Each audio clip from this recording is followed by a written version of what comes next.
This week, Warhammer 40,000 sees some big updates. We have a variety of new miniatures to take a look at, and Wizards of the Coast officially has purchased D&D Beyond. This and more in this week's Hobby News. I'm Angela, you're watching Hobby Night. Now let's get to it.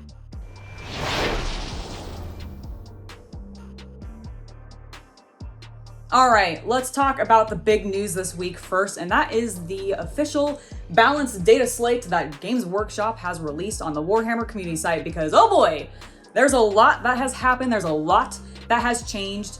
I would definitely encourage you guys to follow the link that I have down in the description and go read the data sheet for yourself, because like I said, there's a lot. I am going to cover a couple of the things that are really relevant to like me specifically and that I found most interesting, so let's go over it. The first thing that I want to talk about is the Armor of Contempt. This is a huge change. It reduces by 1 the AP of any attacks against an Adeptus Astartes, a Sanctus Astartes, a Heretic Astartes, and an Adeptus Sororitas, aka your Space Marines, your Grey Knights, your Chaos Marines, and your Sisters of Battle. I will be a pedant and even point out, I think because the Inquisitors wear power armor, they also would get it. Oh it's my anybody God. wearing power armor. I think so, yeah. So like, that's a lot. That's a lot of different units in this game that are getting this update. And while it's not like a super crazy, oh my God update, it's still pretty substantial. And the thing that I'm most excited about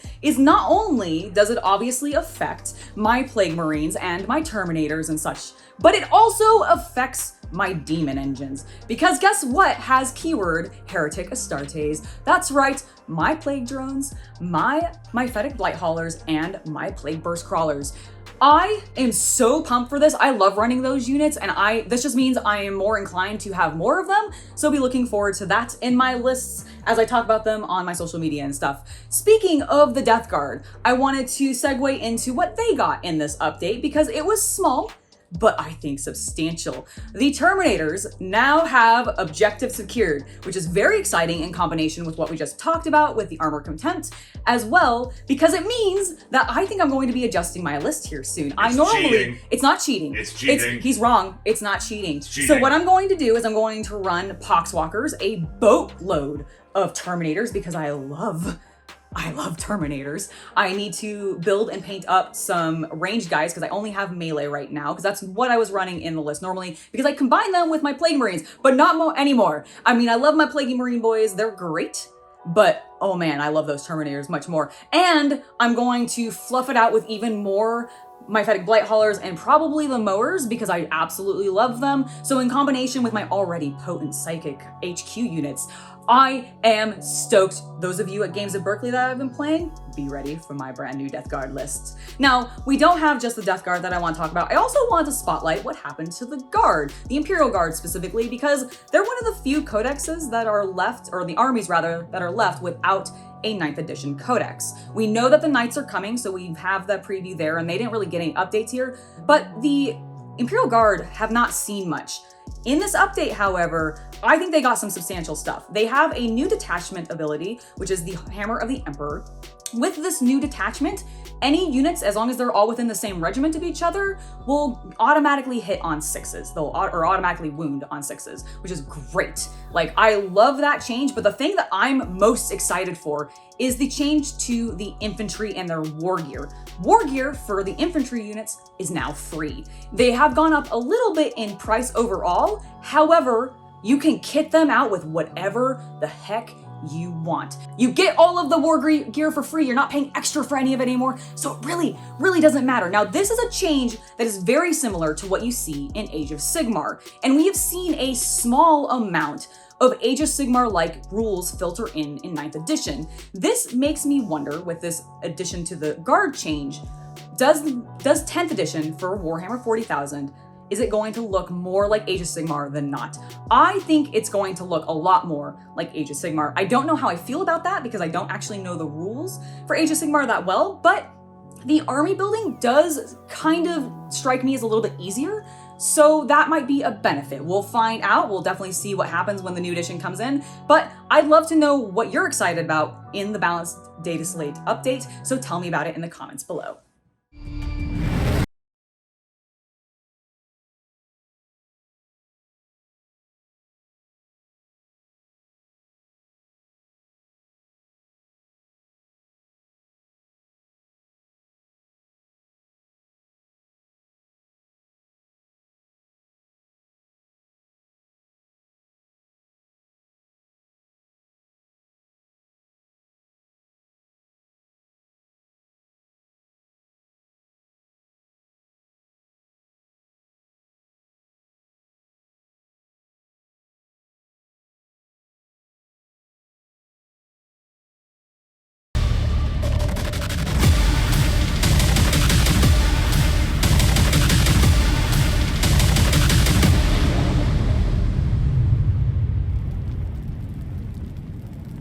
Next up, I want to go ahead and talk about all of the delightful miniatures that Games Workshop previewed this week, because there were a number of them. We're going to start with the Horus Heresy ones because we got a reveal of some Praetorians. Specifically, the Imperial Fist Praetorian was revealed in all of his glory, because I believe we've seen the Son of Horus one, but this time we have confirmation that we're getting that lovely mustache boy from the trailer in the box set, which makes me very, very pleased. Now, if you don't want to have his exposed, beautiful facial hair, that's fine. You don't have to. You can get and apply his beaked helmet version if you want. But for me personally, I love that mustache. I love his majestic beard. It's just so well sculpted, and he has a monocle. He's just brilliant, and I love him. I think he's the best.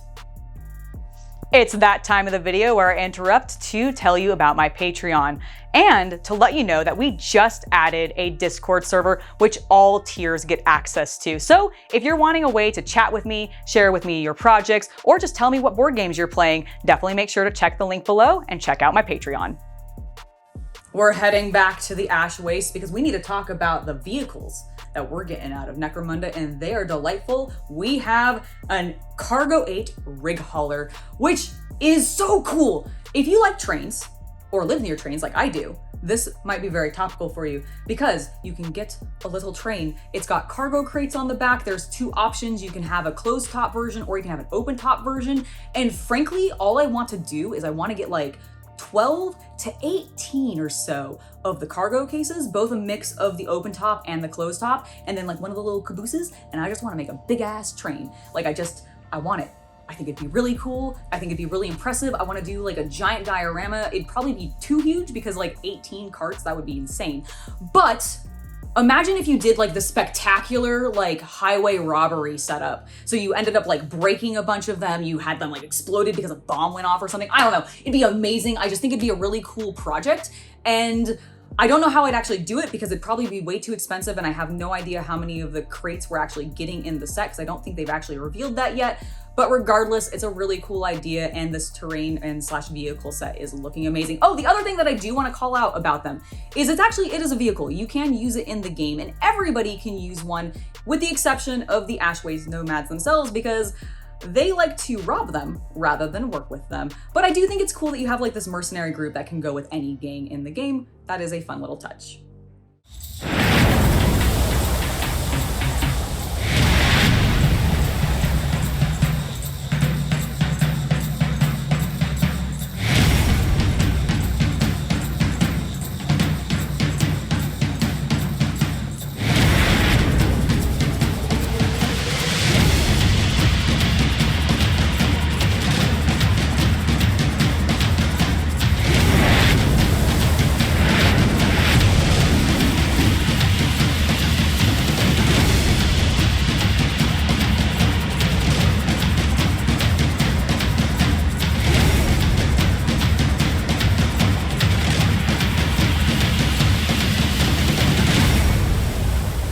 Last bit that we need to cover from Games Workshop is the official announcement of Warhammer Underworlds Nethermaze, the newest expansion and season. That's the word that they use. Newest season for the Underworlds game. I'm hyped for this, not because of the Dark Elves. They are cool. It's nice to see that we have the Shadow Stalkers from Warcry back. I am a little bummed, I will admit, just to see kind of them repurposed, even though they are very, very rad models. However, the Skaven, those delightful little rat boys. Yes, the Skaven, they come, the cheese is going to be nibbled and eaten, yes. Yes, it will. Yes, it will. I love them. I love them so much, particularly because they're on really cool sculpted bases, but I want to talk about Slink. Clang the bells. Yes. Oh my God, so many bells. But let's talk about Slink, the leader of this band. He is such a little edgelord, and I love him. He is my new son. He's delightful. I want to paint him up in his little squad. It is great. Can you guys tell that I like rats a little bit? I do. I really have always kind of wanted a Skaven list. At the very beginning of this channel, I actually was working on some Skaven models. maybe I should get back to that, and maybe this Underworlds set will be the way that I do it. Now, what do you get in it? Well, everything that you need to play. It comes with 2 boards, all the cards that you need, all the dice, all of the tokens, and of course, both armies. So if you're wanting a way to get into Warhammer Underworlds and you like either the Dark Elves or you like the Skaven like I do, this might be a good box set for you to jump in on. The last thing that I want to talk about this week is the fact that Wizards of the Coast has officially acquired the D&D Beyond online tool set. They were previously only licensing their brand to them and basically getting royalties and licensing fees for it. I But it's been thought they already owned it. I really did too. This was a huge surprise to me, which is one of the main reasons I wanted to talk about it, because I genuinely thought that D&D Beyond was already owned by Wizards of the Coast. Apparently it was not. It was owned by a company called Fandom, which is delightful, but they have now sold it and WotC owns it now. Now, this doesn't mean that any big changes are coming for the company. It sounds like they're basically going to be treating it exactly as they always have, just that they're getting the direct profits from it, meaning they make even more money, which can both be good and bad depending on how you look at it. But hopefully this also means that in the future, a lot more content will be added to D&D Beyond a lot faster. Maybe they'll add some out-of-date stuff that or out-of-print stuff that's no longer available. Any of that kind of stuff would be cool to see. We'll have to keep an eye on it and see what happens going forward. All right, and with that, it has been this week's hobby news. I hope you have enjoyed. I am exhausted because I have spent all weekend moving and prepping for this news and also painting stuff, and just there's a lot going on, but holy crap, there is a lot of cool stuff coming in the future, so hope you guys are all looking forward to it. In the meantime, before I head out, I want to give a huge thank you to my patrons for supporting us and making it so content like this can continue. Without your guys' help, we wouldn't be doing this, so thank you very much. I have been Angela, you have been watching Hobby Night, and I'll see you next time. Bye!